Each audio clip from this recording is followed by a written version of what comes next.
Well, Queens, we've come to the end of the season already, and we are having so much fun.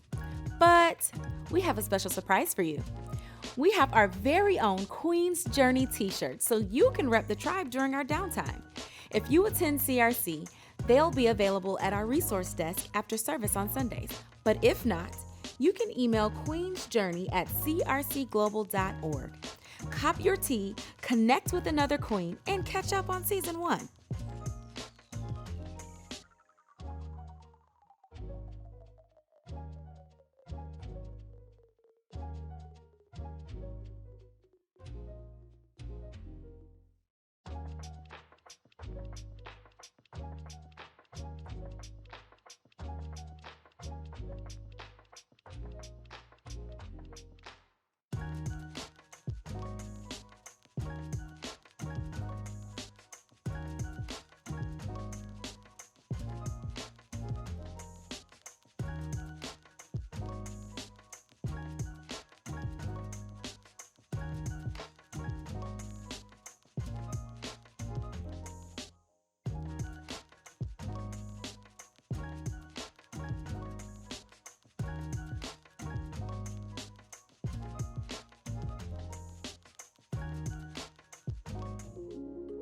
Welcome back, ladies, to our final episode of Queen's Journey. Before we close out this season and prepare for season 2, I'd like to talk a bit about my why. My desire to create this YouTube series stemmed from my personal experience journeying through life as a woman, a Black woman, and the experiences I shared with so many others along the way. While some of those connections came from my faith-based community, others came from my private life and nonprofit organization. In 2001, my husband and I converted our family home into a safe haven for teenage mothers in crisis pregnancy. My family of 7 moved out, and young women from all backgrounds moved in. Through the years, our services expanded to free access to education, through general education development, which is better known as a GED, and college preparatory classes. Currently, we operate with the purpose to promote economic sustainability and independence through education, along with technical and vocational training, and over 20 years of service to the most vulnerable population, women in crisis pregnancy. As you could imagine, my heart did something on May 3rd, when the Supreme Court voted to strike down the landmark Roe v. Wade decision. While processing this myself, I reached out to my dear friends to discuss this impact professionally and personally, and they did none better. They joined me today. Please welcome Dr. Dawn Bell, marriage and family therapist, Tracy Barbie, and registered nurse Clarice Johnson.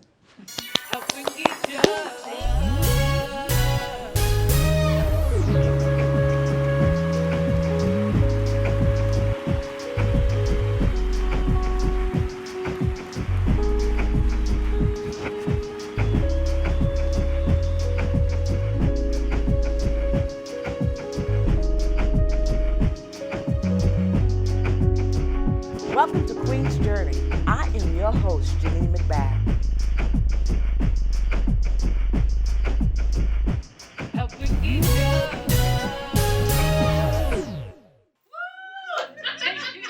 Thank you for having us. We're so glad that you're with us. I am so glad that you are with me today. And I know you all are going to bring a wealth of information to this whole episode. It's going to be good. So tell me a little bit about your profession and the issue that you feel the women's rights concerning her body. Well, me personally, I've been in the medical community as a physician in surgery for 25 years. Mm-hmm. Even though I specialize in orthopedics and podiatry, it still affects me as a Black woman. They're majority white males in my profession. Mm-hmm. So when you start talking about women's rights, it is very personal to me. It's very emotional to me. It's a very sensitive issue. So even though I don't work in women's health, Right. I still take care of women. Right. And I am a woman. Right. I can't think of another topic that we should be discussing today. Tell me about it with you, Clarice. So I'm a registered nurse. I work at a breast imaging center, and my role as a nurse navigator is in the room when a woman is diagnosed with breast cancer. And so I journey with them from that initial appointment when they're told until when they're finished treatment. So roughly I see about between 220 and 240 women a year. Wow. And so one of this topic on women's rights in their bodies, of course, when you're diagnosed with breast cancer, your image is going to change. Right. And so a large part of what I do is just education, but also giving these women voices. Right. In particular, like African Americans, there's two things that I find most often. They either ignore or they're not heard. That's right. Right. And so I really try and empower them. What is it that you want? Sometimes I ask the question, what is the relationship with your body? Right. And understanding that choice has to do with decades of how they saw their body. Right. And the things that they allowed happen or didn't allow. So it's just a very complex situation, and I just want to make sure that they know they always have a choice. That's right. That's right. Tracy, as a therapist, talk to us, because it is this question of choice. As a mental health professional and looking at choice, I have so many people come in already, not even on this subject, but feeling like they're not empowered and that they don't have choices, and that it causes anxiety, it causes depression, it causes all these other things. And we can push it to the envelope where you're dealing with schizophrenia or you're dealing with bipolar. And a lot of people think that, oh, this runs in the family, but sometimes it's because we've pushed the envelope too far. And that's where this comes in. And so on this topic alone, I have a lot of people in the age bracket of 18, 17 and on up who's coming to see me, who's dealing with their own personal issues, people who have lost children, people who are deciding to make decisions on what they should do. So that is professionally what I'm dealing with and what I'm seeing. But prior to me getting into this field over 25 years ago, I think about my own life and my friends and personally what a lot of us went through and having to deal with abortion or having a child. I can tell you more than over half of my friends had to make decisions on what to do and how it impacts them now. Wow. So it's impacting the mental health field big time. Now this whole thing of choice, talk to me a little bit, all of us. You know, you've done research on this. This whole thing about this whole subject is far greater than what we're seeing. Because we're just doing sound bites, right? So we're just picking little things here and there, but we haven't done the research that all of this stems on. So let's talk about that. Well, let me say, I am married to one of the greatest legal minds. I think. Say that, girl.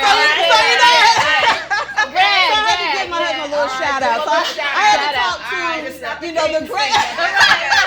Gotta give him a little shout out, right? Because that's my choice as a wife. I love it. But I did speak to my husband, who happens to be an attorney, and so this issue for me, again, is very personal. It's very deep and it's sensitive.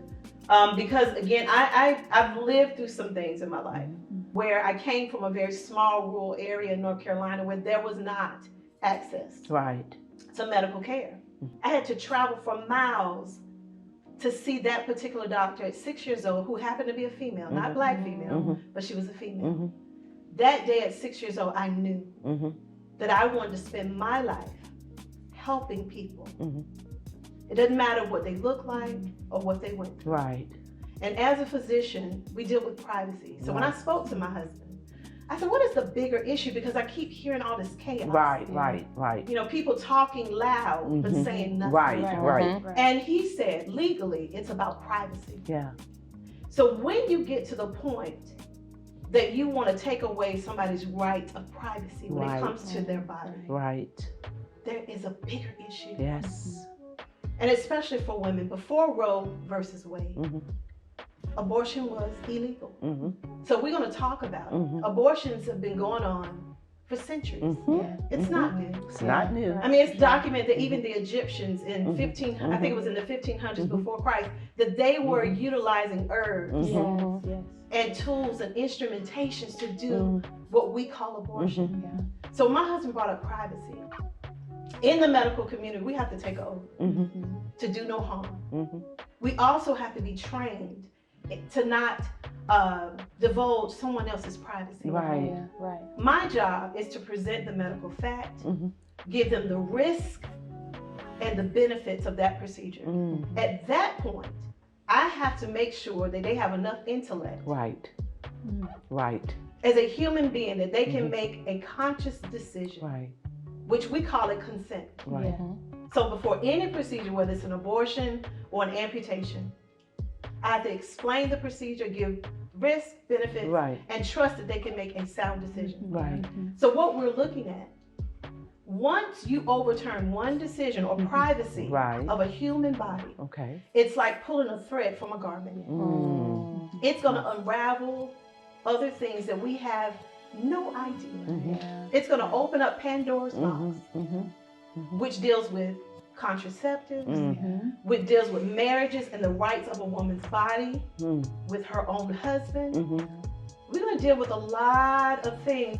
There was a 16-year-old female, black 16-year-old girl that was charged with murder because she had a stillborn baby.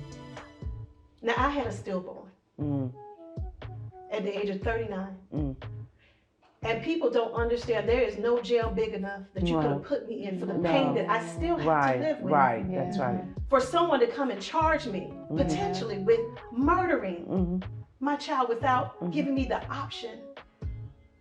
So again, yes, Pastor Janine, it's not just abortion that we're dealing with. Right. It's the right to privacy. Right. And as human beings, I think we all have the right to make a choice. Right. What procedure, when it comes to a medical procedure. So again, when you're dealing with abortion, it is a medical issue. Wow. Yeah. But you have people that want to make it more moral, but it's a medical issue. Right. Right. Wow. And you deal with it on the end with women who come in who have cancer. So speak to that. So there are certain issues where when a woman is diagnosed with breast cancer and they're carrying a child, in that first 3 months, they cannot receive certain chemotherapies. And so there has to be a discussion by guidelines that you discuss terminating a pregnancy.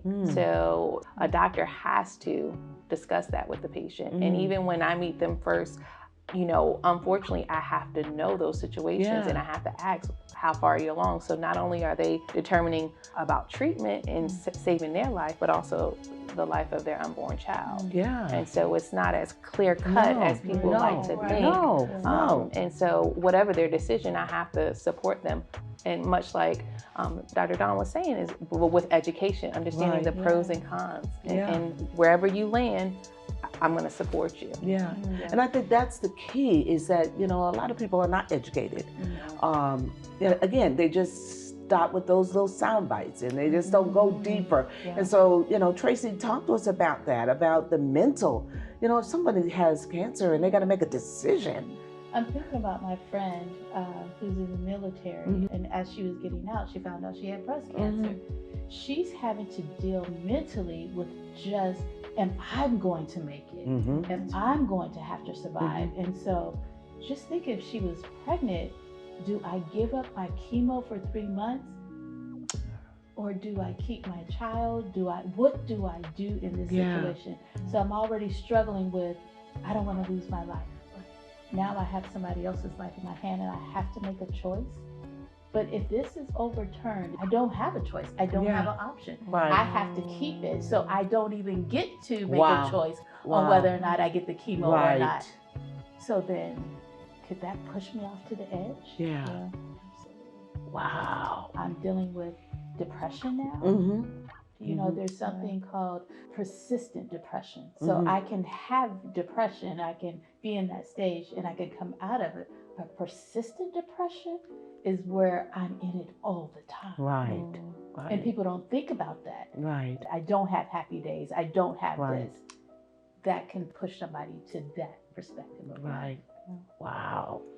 Concerned Women for America reported that 60% of women getting an abortion are in their 20s. So that breaks down to about 33% of all abortions are women 20 to 24, and about another 25% of abortions are 25 to 29. So can you ladies tell me, where do you think we are mentally and physically when we go into our 20s? And I know you know of someone that was 19 or so, 19. and they had to make a decision.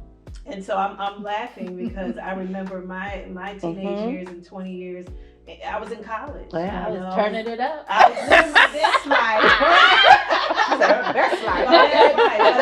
I did know someone that was very close to me. Yeah.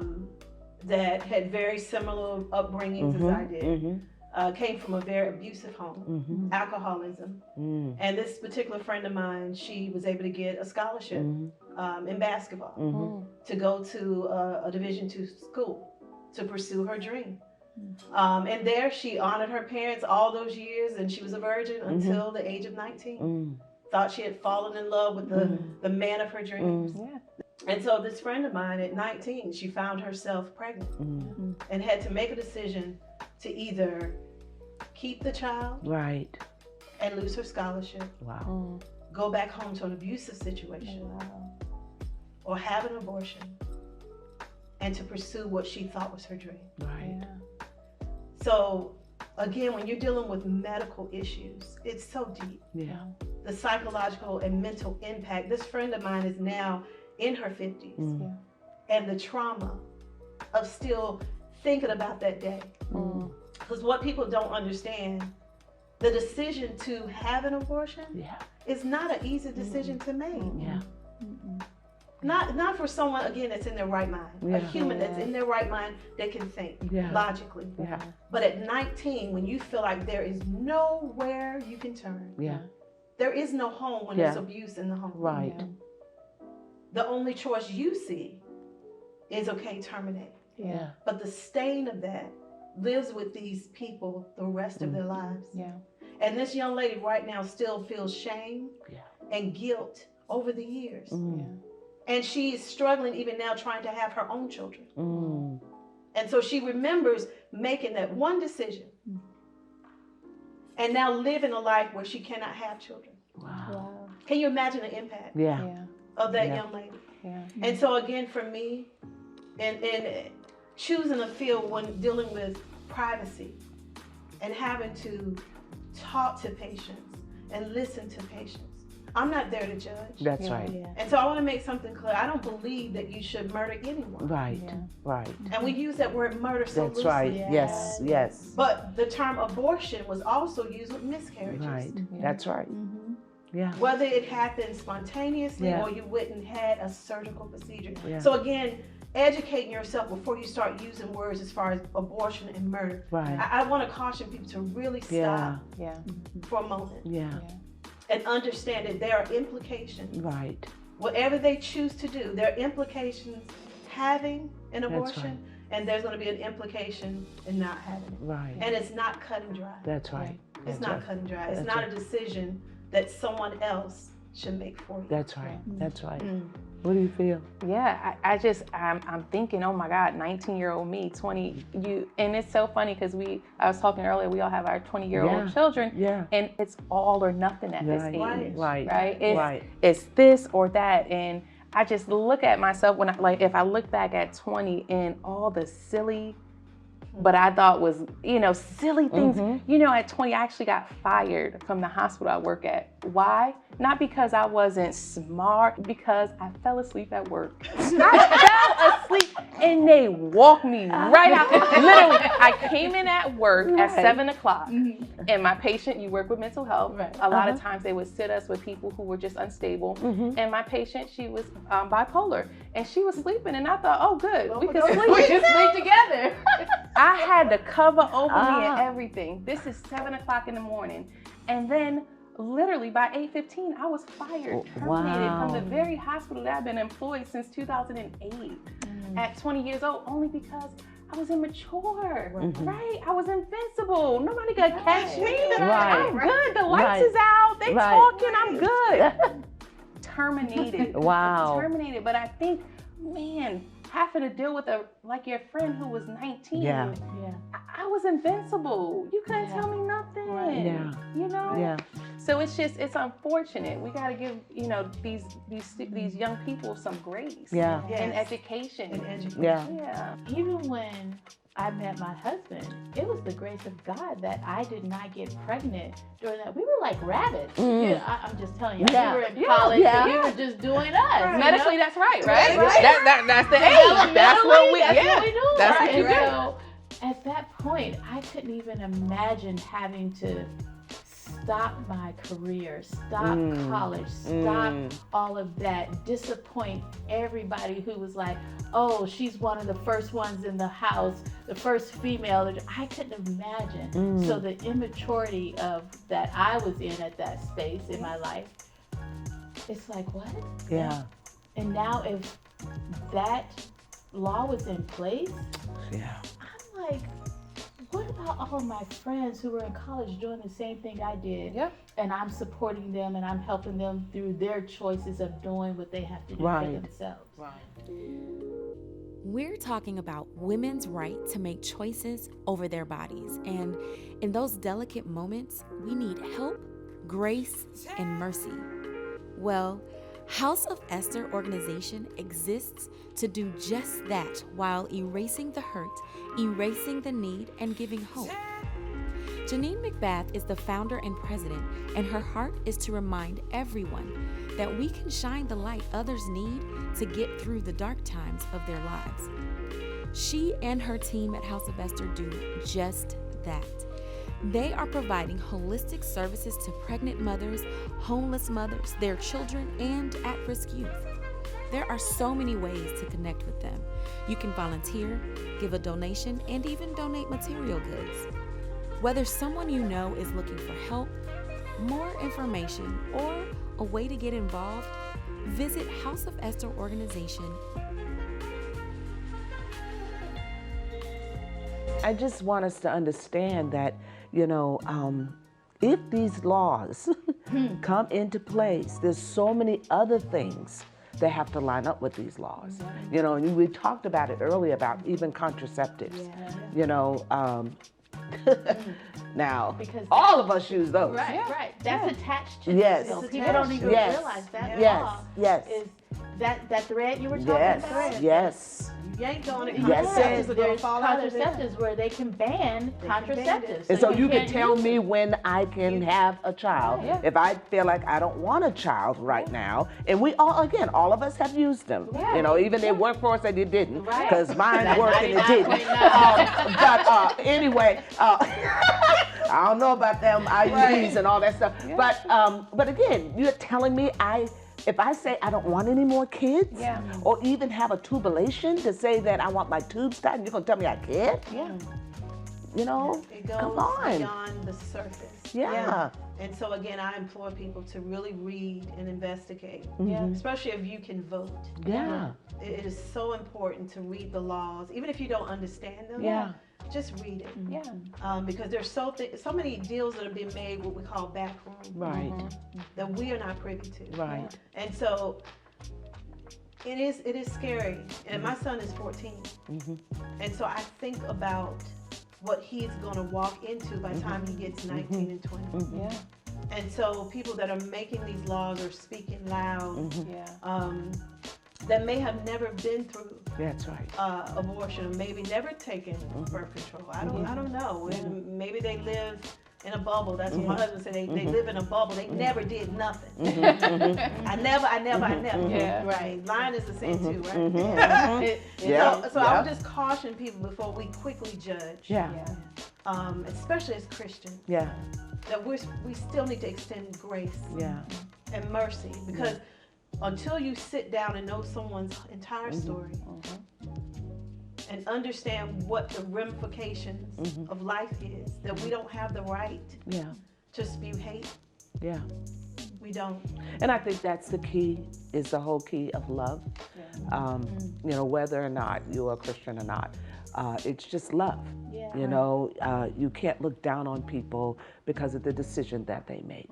You know, and a lot of us make these decisions or we yell these things out, a hate that is not love, is because it didn't come to our house. But when it comes to our house, if our daughter came home pregnant, or if our son came home and said that he impregnated somebody, then, you know, then it'll change. The laws do change. They change because it doesn't affect them. Right. And so I think this whole thing of love is so important, especially in the African American community, because our girls are struggling. Our girls. Okay, our girls are struggling. Yeah. You know, they don't have all of the things that other people have. You know, they are coming out of abusive situations. They are coming out of homes where their parents may be addicted to drugs, and there's a hopelessness there. And so these girls, and some of them have gotten pregnant or have 2 or 3, or raped, and they got 2 and 3 or 4 kids. And so, you know, they don't need another child. Yeah, right. Yeah. And we're all parents, and we know. Yeah. It ain't easy. No, it's not. It's not easy. It is, and it changes, you know, at each and every phase. And so we understand too, not only as professionals, but as parents, mothering is not easy. No, it's It not. is not for everyone. And so then it's like, well, if you're not fit to be a mother, then you shouldn't have sex. Well, no, that's not what I'm saying. Right.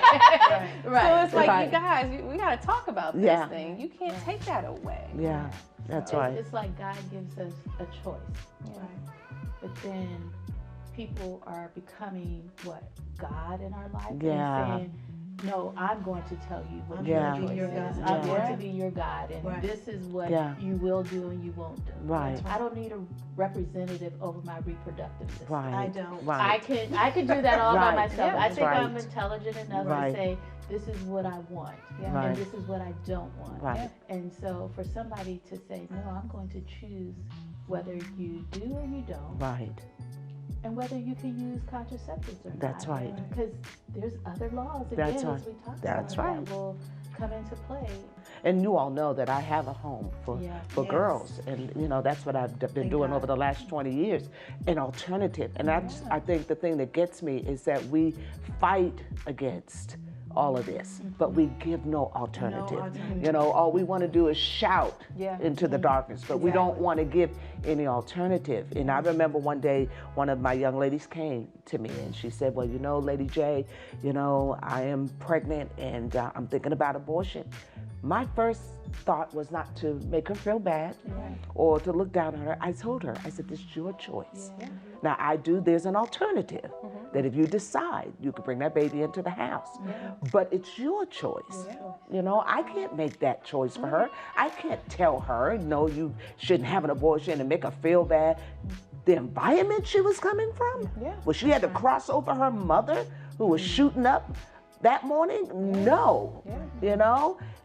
So I think what it is that we got to give people an alternative. But what you showed her that day was love. Yes, Right? yes. Love and unconditional love. People talk about that all the time. There's conditions and there's love. That's right. I can love you and don't put any conditions on you. That's right. That's where unconditional love comes into play. Right.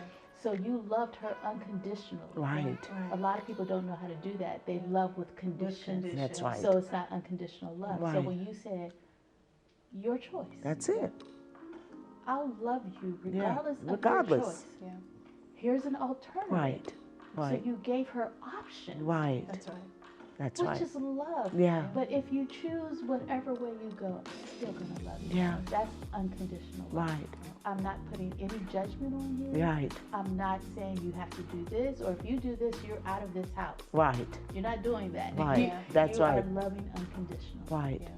Those women. And I wish, as we talked about earlier, what politician is supporting you? Can we talk about it? Talk about it. None. Who's putting money? And that's a good Not right now. segment, right. You know, we're hearing all these, Yeah. what you should do, and it's a moral Right. issue. But who is putting money and funding the House of Esther organization? Mm-mm. Or other I don't see the organizations letters. where they're opening their homes for these young That's girls right. that have been raped? That's Can right. we talk about That's the right. traumas Yeah. of every female Every time you that look has at that a baby? baby. Yeah. Yeah, the Right. female that's been impregnated, Right. it wasn't out of love. I Right. think Right. what is 1 in 9 women? Yeah. Yeah, that are being raped. 1 in 9 women will have been assaulted in their lifetime. Like, can we talk Or about incest. that? Right. Yeah. Yeah. And Pastor Nate, I know We love Boston. Yeah. But can I tell you the state of Massachusetts? Oh, it's big. Yeah. Parental consent. A young girl can Yes. get married at the age of 12 Yes. in Yes. Massachusetts. That's Today? true. Yeah, Today. that's true. Yes. She has to have a parental consent, but the age of 12 for a female and 14 for a male. I'm from North Carolina, so I didn't want to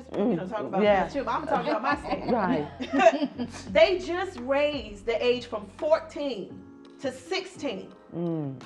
That young girl didn't need parental consent, which means an older gentleman Can come. at age 30, 40, 50 can take a 16-year-old girl and say, you're going to marry me, and force her into marriage. We call it child brides, and a lot of people don't talk about Yeah, it. that's right. But Well, it's still that in young place. girl has Yeah, no it right is. in It the is. state of North Carolina.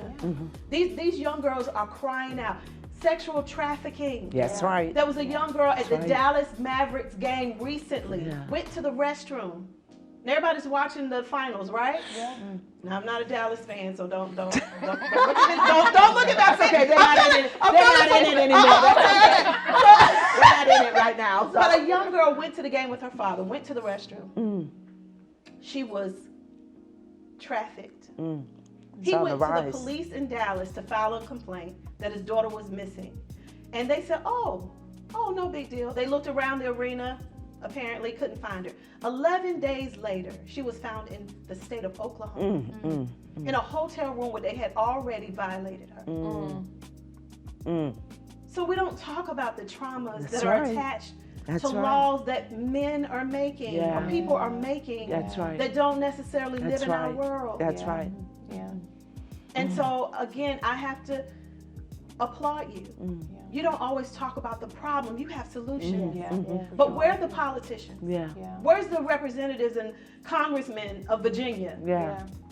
Norfolk, the people that are elected officials? How many of them come to the house and talk to your girls? Yeah.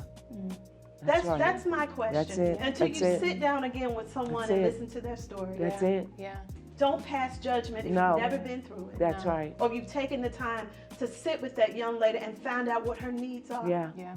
That's right. Especially as a Christian. That's right. And That's we're right. there to meet the need, stop the judgment, Yeah. and meet the need. Yeah. Yeah. That's right. That's right. Well, interestingly enough, that stage of life focuses on forming intimate, loving relationships with other people. And some of those turn out to be very healthy and continue to flourish into other stages, but some don't. How have you ladies navigated the not so healthy relationship indecisions? So what I used to do when I was younger, if I made a bad decision on, friendships and relationships, I would just drop it and do something different, but never address why I did that. Yeah. And so as I got older, I've learned, okay, let's pause for a second, let's think this through. Because sometimes people could just keep monkeying around. Right, And right. so I tried not to do that a lot in life. It's just to kind of pause. But that took age and maturity Right. and therapy. Yes. Right. Yes. So, Yes. that's really important. Yeah. Okay. It is. For me, now I look at it and say to myself, is it helpful or is it harmful? Yeah. If it's helpful, then I'll go with it. If Yeah. it's harmful, then I won't. Right. And so I look at it like that. I take those pauses. And what happens is traumatic events that happen in our lives, we build this template, this narrative, and we say, this is what this is. And it might not be what this is, Right. but that's the template we've Right. made, the story we've created. Yeah. And so what I've learned and what I'm teaching others is, okay, did you create this narrative? And this narrative that you created, is it healthy for you? Is it unhealthy for you? And so if it is unhealthy, that's not helpful to you. Let's not create that narrative. That's right. And so that's how I live my life in terms of just in decision making. Yeah. Just looking at it and saying, Yeah. Tracy, what did I learn out of this? And if I learned something negative, then I'm taking the wrong message. Yeah. A lot of us will learn something. We'll say, I'm never doing that again. I'm not trusting him. That's what they learned Yeah, out of it. right. That's the wrong message. Right. That's going to continue That's to right. keep you stuck. That's right. But if you learn something out of it, like if Right. we learn something out of what we're talking and discussing Yeah. now, for everyone, what did I learn from what they said? Yeah. okay, how can I make this healthy for me? Yeah. And what do I do? Yeah.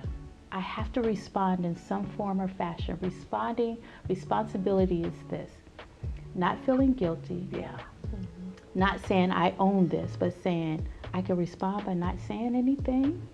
I can respond by saying something. What I don't want to do is react. Yeah. And a lot of us start to react, and even when we make bad decisions, unhealthy decisions, it's because we reacted. Yeah. So we need to just respond now and not react. Yeah. That's good. That's good. And that's what I want ladies to understand today.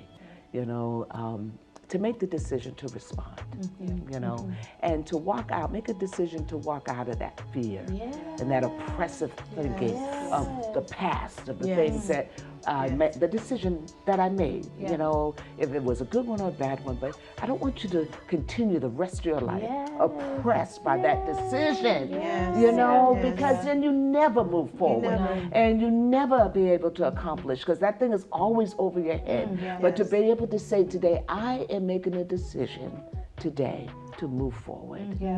And I'm just letting it go and move forward. And like I think you said, there are people that are 50 years old that's still battling with that. That decision that they made, and both of you all will go through that, talking to people that are still trying to get rid of that thing that's holding over their head. And just understand that it's a decision that was made, whether it's a good one or bad one, but I had to make it. My age or whatever the circumstance was. But today, though, I'm not going to let that decision bury me. Absolutely. That part. Yes. I'm not going to let it bury me. I'm going to bury that whole thing. I'm sorry, I just had to breathe freedom. Breathe. I made a lot of bad decisions. Yes. I made a lot. Yes. And I can breathe because I thank God for his mercy. Yes. Yeah. That he didn't judge me. Even now, he never judged me for the mistakes I made. Because he saw me whole. Even when I was broken. And so there are women I know for a fact that even now that are weeping because of decisions that they made 20, 30 years ago. And I thank you for, again, allowing this platform to give women and young girls hope. That you are not what you do. No. We're not the decisions that we made. And that Christ is the only way. That is the only way I got unstuck. I knew how to perform. I knew how to put on a good face and do the outward things. I knew how to go to school when there was abuse going on. I knew how to, again, perform when I was dealing with depression. But it was only until I came in contact with love, true love, unconditional, Jesus, where I became unstuck. And then the light of my past started to fade away. So I had to take a deep breath for me. Because people look at me now with my degrees, but nobody sits long enough to hear my story when I didn't have anything else attached to my name. But the stigma attached and the stain. And I thank you that Jesus died to wipe that stain away. And now I can be who he says that I am. Not my decisions, whether good or bad, but who he says that I am. So thank you. It's a choice, and he gives us choices. We all get a chance to make a choice. And that's what I love about him. He gives us choices. Ladies, I am so inspired by what you have shared. I am confident that each of us will continue to uphold women's rights and offer abundant hope regardless of their decision. Now, before we conclude this episode, I have one last question that I'd like to ask our guests, okay? As a queen on this journey, what is the one thing you think a woman should always carry with her? And it could be anything. Tracy, you shared with us on episode 6 that she loves earrings. And she's got them on. So how about you ladies? Come on. Woo! Well, 50 years old, carry a fan, lady. A fan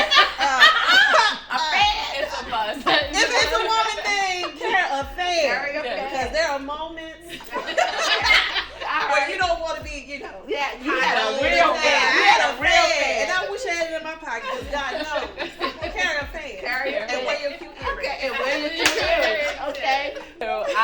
to write. So for me, I Okay. always carry, I think, a pen and paper because I like to reflect. Okay. And I can go, I have journals since I was 19 years old. Wow. And then I can go back as a woman and be like, oh, you were there, but by the grace of God. I can go to 27. I'm like, wow, you were there. And look how far you've come. So that's my thing. Well, I love it because I got a fan. That's all right. And I got some earrings. And I got a whole bunch of journals that I can go back to. Let's go. Well, Maya Angelou wrote, each time a woman stands up for herself, she stands up for all women. Yes. Are you standing up for yourself, queens? I hope this conversation has helped you to accept all parts of your story and give you the courage to stand firm in your truth. Whether that's heels, kicks, or Crocs, you stand tall. Yes. Because when you stand, we stand. Yes. And as always, thank you for letting me into your space, our space, where we show and share how we do life together. It's been a pleasure hanging with you queens all season long. And on this new journey, I look forward to more gatherings and conversations. I want to see you soon.